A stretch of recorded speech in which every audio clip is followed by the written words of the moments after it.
Essa vida que nós temos hoje, eu acho que passa de corrida, né? Acho que corrida, a nossa vida era há 10 anos atrás, hoje é vida a jato, é uma loucura.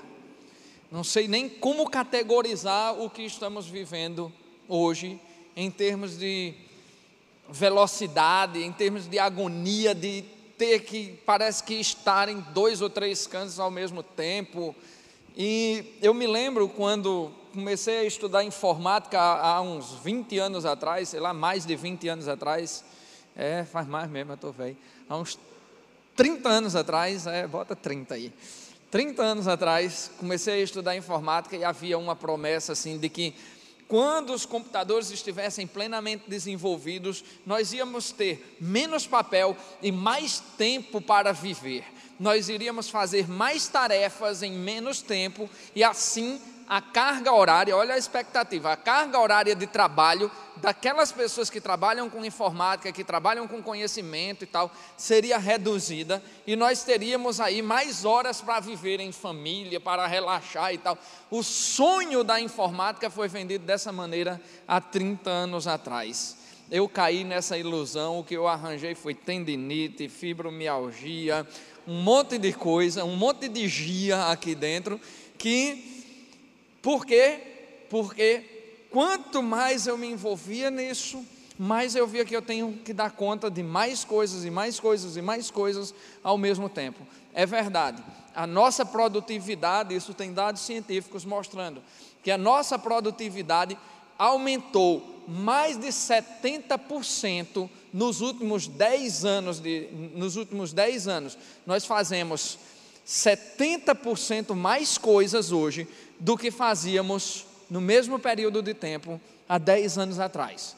Isso parece ser muito bom, mas isso trouxe para a nossa geração, para esse tempo de hoje, um nível de ansiedade sem medidas. Nós não conseguimos hoje parar na frente de um computador e esperar 30 segundos para ele ligar.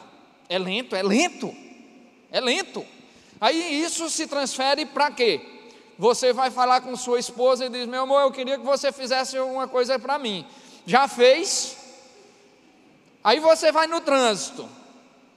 Aí o cara está dirigindo no direito dele, rapaz. O cara está lá, 40 por hora. Ele não tem nada a ver se eu estou com pressa. Aí eu fico lá, esse cara aqui não sai da frente.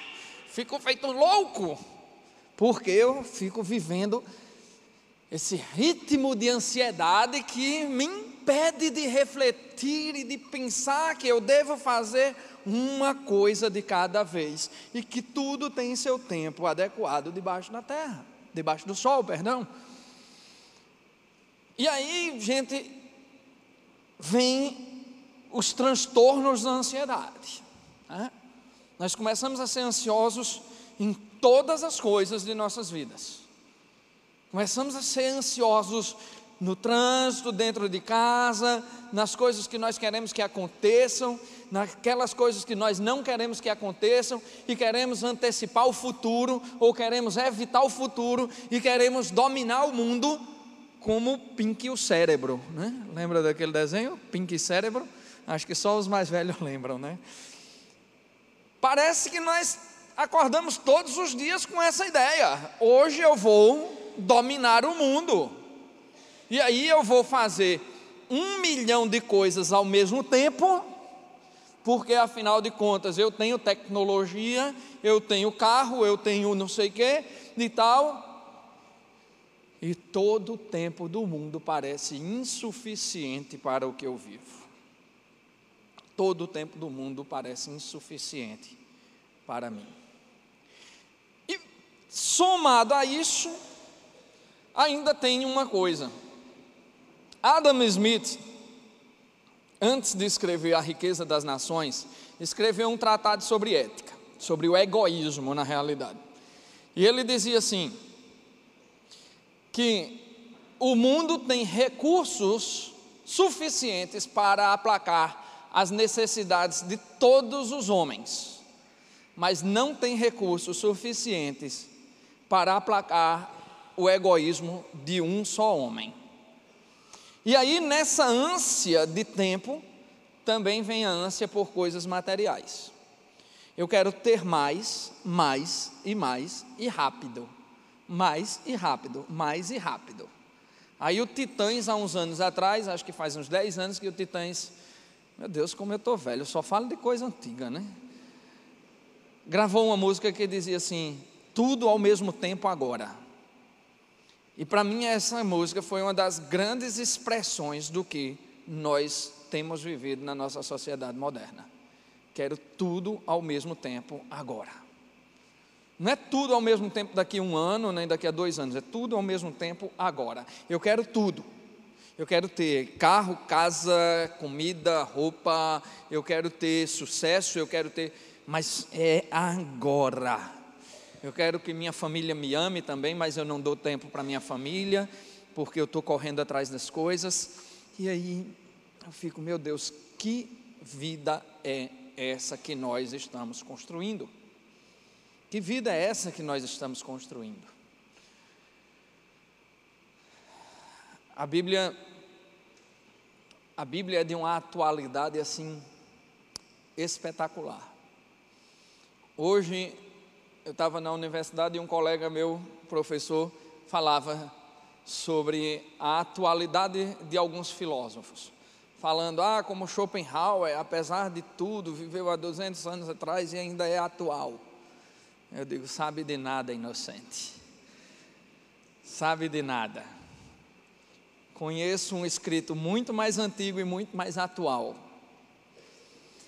A ansiedade que nós vivemos hoje é um problema extremamente tratado na Bíblia, e é sobre isso que eu queria falar com vocês hoje, sobre a ansiedade em termos de domínio de tempo e domínio do nosso querer, do nosso desejo de ter mais coisas, ou seja, ansiedade no controle do tempo e ansiedade no desejo materialista. Para que tipo de vida nós estamos nos direcionando? Para que tipo de vida nós estamos nos preparando? Ou que consequências nós estamos tendo dentro de nossos lares, ou no nosso próprio corpo, por causa da ansiedade de dominar o tempo e de possuir bens materiais. Por que a ansiedade tem sido o grande mal do século 21? Por quê? Porque a era da informação não conseguiu cumprir a sua promessa de que nós conseguiríamos produzir mais em menos tempo e por isso teríamos mais tempo para viver. Talvez essa fosse uma questão, e é uma questão bem capitalista, né?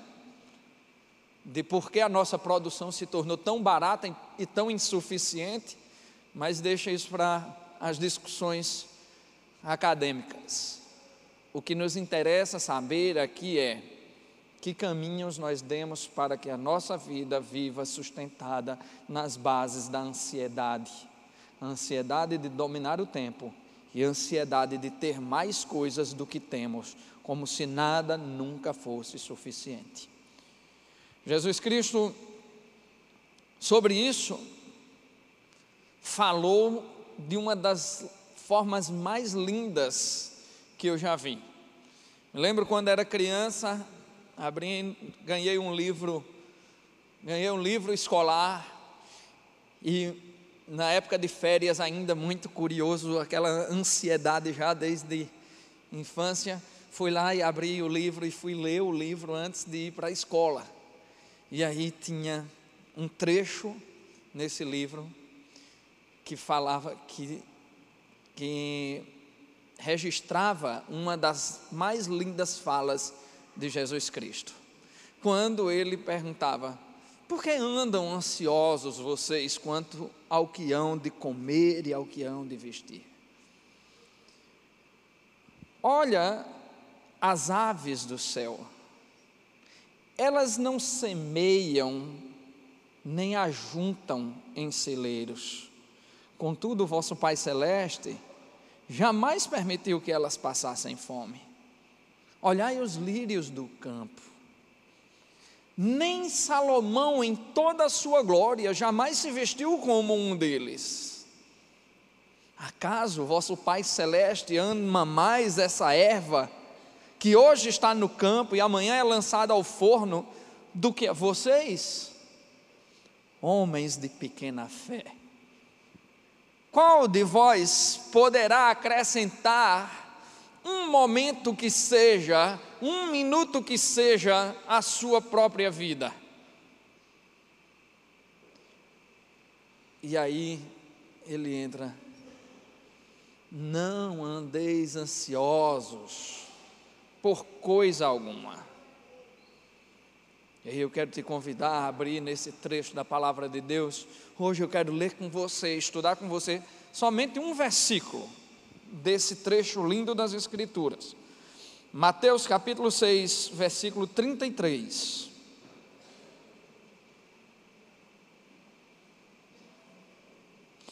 Quando ele termina o seu discurso, dizendo assim: busquem, pois, em primeiro lugar o reino de Deus e a sua justiça, e todas essas coisas serão acrescentadas a vocês. Portanto, não se preocupem com o amanhã, pois o amanhã trará as suas próprias preocupações. Basta a cada dia o seu próprio mal. Antes de chegar nesse ponto, Jesus diz que quem busca correr atrás de todas essas loucuras não é o cristão. Na realidade são os ímpios. Mas por que ele está falando para cristãos, se nós não temos esse problema?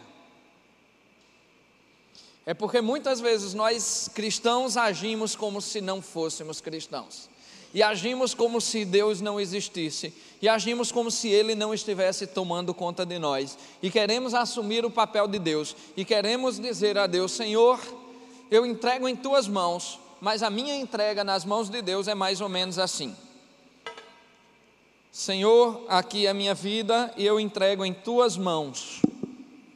Viu, Senhor? Entrego em Tuas mãos. E todos os dias eu entrego as mãos a minha vida nas mãos de Deus, mas eu agarro ela bem pertinho do meu peito, porque eu não entrego completamente. São os ímpios quem vivem assim. São os ímpios quem andam ansiosos. São os ímpios quem vivem correndo atrás do vento, como diria Salomão. São os ímpios que vivem descontente com tudo o que possuem. São os ímpios que vivem correndo atrás do materialismo, como se o materialismo fosse o fim mais propício da nossa existência. Mas Jesus Cristo estava falando para nós. Estava falando para mudarmos o lugar onde colocamos o nosso coração. Porque em outra passagem, o Senhor diz: onde está o teu coração, aí está o teu tesouro. Então aqui Ele está nos ensinando a mudar o lugar do nosso coração e consequentemente mudar os tesouros de nossas vidas. Qual o sentido de uma vida que corre atrás de todas essas coisas e que adoece atrás de todas essas coisas? Qual o destino de uma vida que se preocupa tanto com o domínio sobre o tempo, o domínio sobre as coisas materiais, que chega a romper relacionamentos, chega a adoecer fisicamente, chega a não conseguir ter amizades profundas, chega a não conseguir ter tempo para si ou para a família? Conheço pessoas jovens, casadas há poucos anos, que não querem sair de casa, não querem viajar, não querem viver, porque querem juntar dinheiro para um tempo que nunca chega. Pessoas idosas que passaram pela vida e não viveram, porque o tempo inteiro estavam querendo comprar coisas ou estavam querendo ganhar dinheiro para uma necessidade que nunca veio, para um tempo que nunca chegou, para um projeto que nunca se concretizou, para algo que só existiu em sua mente. E Jesus Cristo está dizendo aqui: olha, quem vive preocupado com essas coisas, quem vive se alimentando apenas dessa expectativa extremamente material, são os ímpios. E quem são os ímpios? São aqueles que não têm um Deus em quem confiar.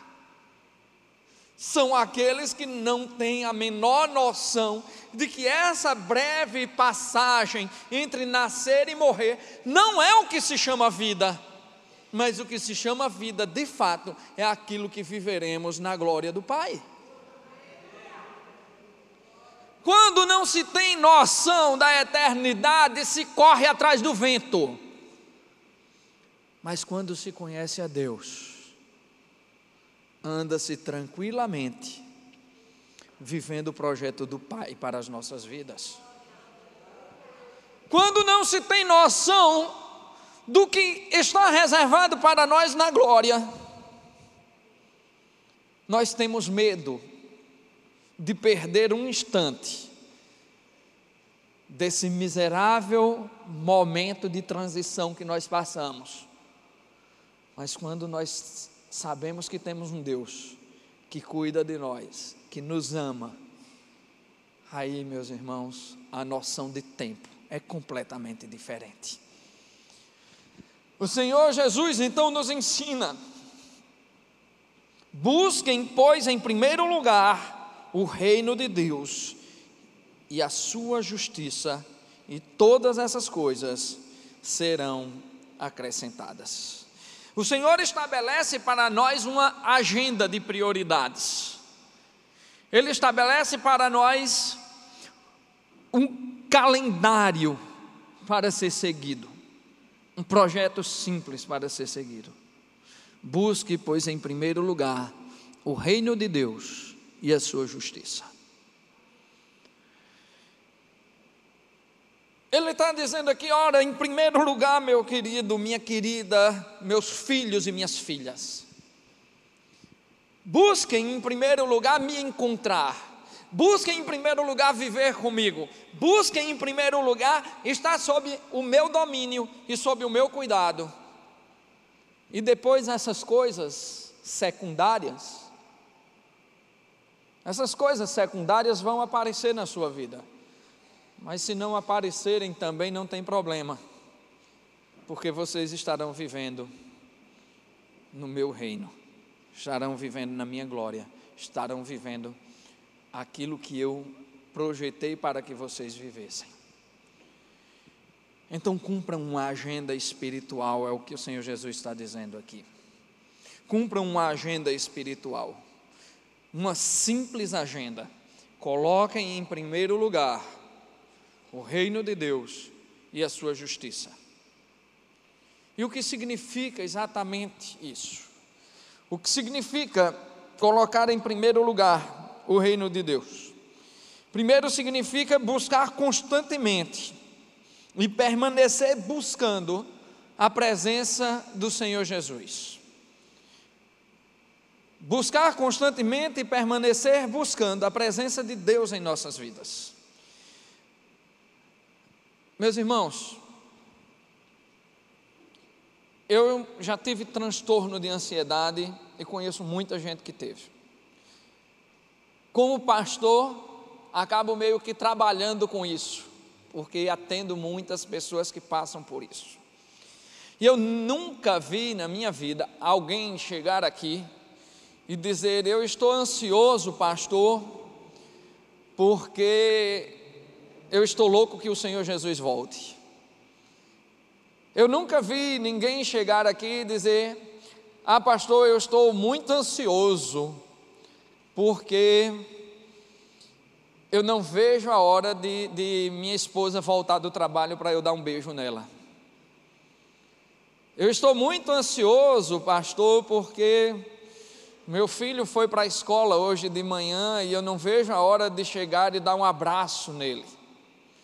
Eu estou muito ansioso, pastor, porque nesse próximo sábado eu vou me sentar na varanda da minha casa, vou botar os pés para cima e vou ler a Bíblia. E hoje ainda é quarta-feira e eu não estou aguentando esperar esse tempo inteiro para ler a Bíblia. Não. As pessoas vêm aqui ansiosas por causa de coisas materiais. As pessoas vêm aqui ansiosas por medo de perder o que possuem ou por desejo de ter mais do que possuem. As pessoas vêm aqui porque querem antecipar o tempo de todas as coisas. E o que Jesus Cristo está dizendo é: vamos fazer uma mudança nessa agenda. Vamos colocar aquilo que realmente importa em primeiro lugar. E aquilo que realmente importa em primeiro lugar é ter um convívio pacífico e diário com o Senhor. É conhecer a Deus e ser conhecido por Ele. É viver com Deus e experimentá-lo em todas as coisas. É saber que Ele é suficiente.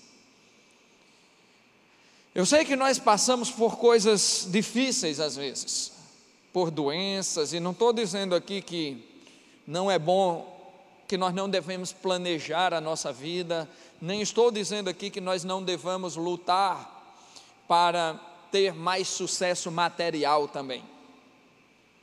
O que estou dizendo aqui é que nós precisamos fazer uma inversão nessa agenda e colocar definitivamente as coisas na mão de Deus e entender que o relacionamento com Deus pode suprir em nossas vidas qualquer necessidade, qualquer uma das nossas necessidades, da maneira correta e da maneira mais perfeita possível. Quando nós passamos por dificuldades, às vezes agimos como se nós não pudéssemos viver se aquela dificuldade não passasse. É como quem diz assim: se eu perder a minha esposa, eu não posso viver. Se eu perder a minha mãe, eu não vou viver mais. Se eu perder o meu emprego, eu não tenho mais vida. E nada disso é verdade. A todas essas coisas o Senhor responde com uma só frase: a minha graça te basta. A minha graça te basta. A todas essas coisas serve aquele momento tremendo em que Jesus Cristo estava dormindo dentro do barco e a tempestade veio e todos os seus discípulos correram e aflitos diziam: mestre, mestre, tu não te importa que morramos? E ele olha para eles e diz: o que é isso? Vocês não têm fé? Vocês vivem comigo e não têm fé? Olhou para o mar e para os ventos e disse: aquieta-te. E se fez a bonança completa. E aqueles homens diziam: quem é este a quem até o vento e o mar obedecem? E eu vou te responder quem é este. É o Deus que cuida da sua vida. É o Deus que está interessado em sua vida. E é esse Deus que está dizendo: olha, busque em primeiro lugar viver comigo, porque quando vier uma tempestade eu vou dizer: aquieta-te. E se não for para aquietar o mar, eu vou te fazer andar em cima das águas, mas eu vou cuidar de você. Busca em primeiro lugar estar comigo,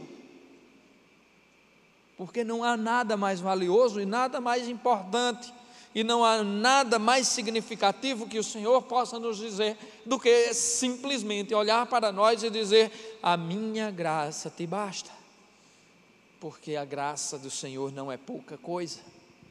A graça do Senhor é mais do que tudo que podemos conquistar. Pessoas têm vivido como se a graça do Senhor não existisse. Cristãos têm vivido como se a graça do Senhor não existisse. E como se o fundamento de nossas vidas estivesse em resolver os nossos problemas pela nossa própria força. Como se o fundamento de nossas vidas estivesse em viver como loucos e conquistar todas as coisas e conquistar o mundo. Mas eu pergunto, da mesma forma que o Senhor perguntou, de que vale ao homem ganhar o mundo e perder a sua alma? De nada absolutamente vale. Porque assim como Paulo disse que as dores do presente tempo não são para ser comparadas com a glória que está por vir, eu poderia parafrasear dizendo que também as conquistas e as coisas boas deste tempo não são para ser comparadas com a glória que está por vir. Que não há nada debaixo do sol que possa ser comparado com o que o Senhor tem preparado para nós. Busquemos então conviver com Deus.